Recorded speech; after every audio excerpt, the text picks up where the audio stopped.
The wolf remained close to the woman, prompting the doctor to call the police upon closer inspection. Amber Smalls, a 24-year-old woman from a small American town, had recently graduated from college and secured a decently paying job in the city.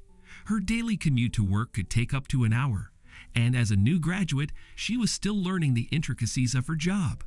Despite enjoying her work, the stress of it often left her feeling overwhelmed by the end of the day. As a result, Amber frequently sought solace by taking walks in the nearby woods. As Amber admired a vibrant, colorful flower, she suddenly heard a high-pitched howl that made her freeze in place. The howl sounded close, and she feared that an animal might come running towards her through the trees. After standing still for a few moments, she heard the howl again, only this time it was more sorrowful and pained. At this point, Amber made a decision that would alter the course of her life. She felt concerned for the animal that was clearly in distress and wanted to offer help. Not knowing what else to do, she started walking towards the area where she thought the sound was originating from. After a few moments of walking, Amber discovered a sight that broke her heart. A lone wolf lay on the ground, whimpering in pain in the midst of some trees. At first, Amber stayed put, not wanting to get too close to the wild canine as she didn't know what was wrong with it and was afraid of being attacked. Upon observing the wolf for a few minutes, Amber realized that it was somehow stuck. She gradually moved closer, hoping to identify what was keeping the wolf immobile. As she approached, the wolf raised its head and growled, causing Amber to halt in her tracks. However, only seconds later, the animal began to whimper once more. Now that she was nearer, Amber could see that the wolf had become entangled in some old wire, rendering it unable to move. Feeling pity for the creature, Amber took a deep breath and began to slowly move closer to the wolf once again. After a few feet of distance between them, she stopped, wondering how she could help the animal.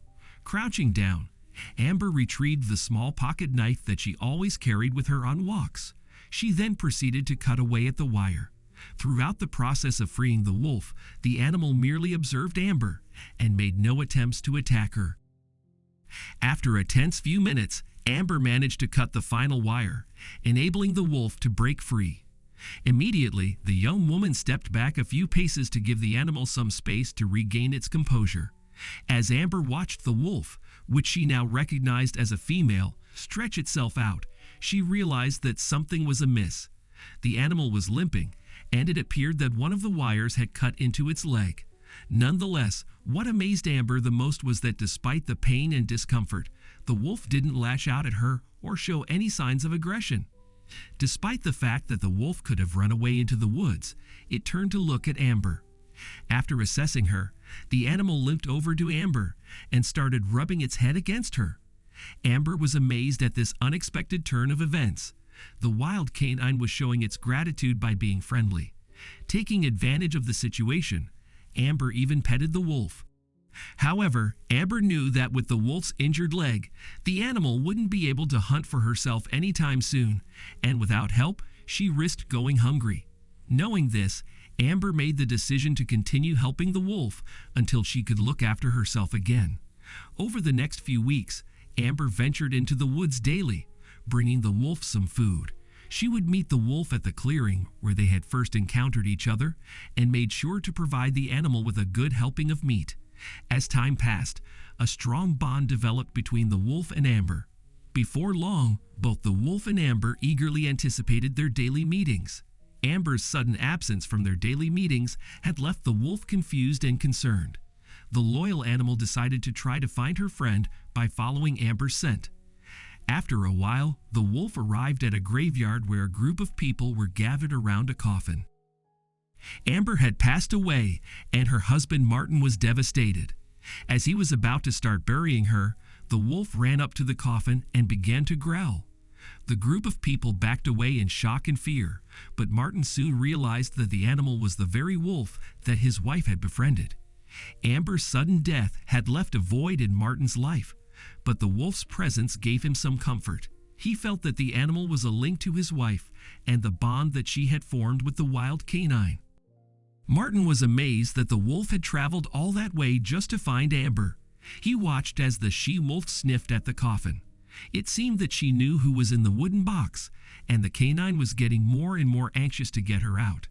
The animal was so wound up that she even began to bite and scratch at the coffin in an effort to open it.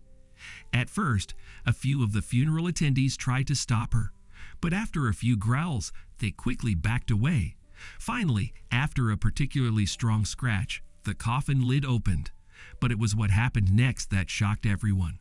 From the small opening that the wolf had made in the coffin, a hand came out and pushed the rest of the lid away. Seconds later, Amber burst from the coffin gasping for breath. Everyone gasped in shock. They couldn't believe what they were seeing. It must be a miracle. Martin quickly rushed over to Amber and helped her out of the coffin before calling the police and a doctor. As the young woman sat on the ground, the she-wolf trotted over to her and immediately began to lick her face and cuddle with her. Amber and Martin were overjoyed to have another chance at life, but they couldn't help but feel grateful for the she-wolf who had saved Amber's life. From that day on, the wolf became a frequent visitor to their home, often lounging in the garden and enjoying meals with the couple. Over time, the three of them formed a strong bond, with Amber and Martin even considering the wolf a part of their family. As for Amber's catalepsy, she learned to manage her condition with the help of her doctor and Martin, who made sure to keep a close eye on her at all times.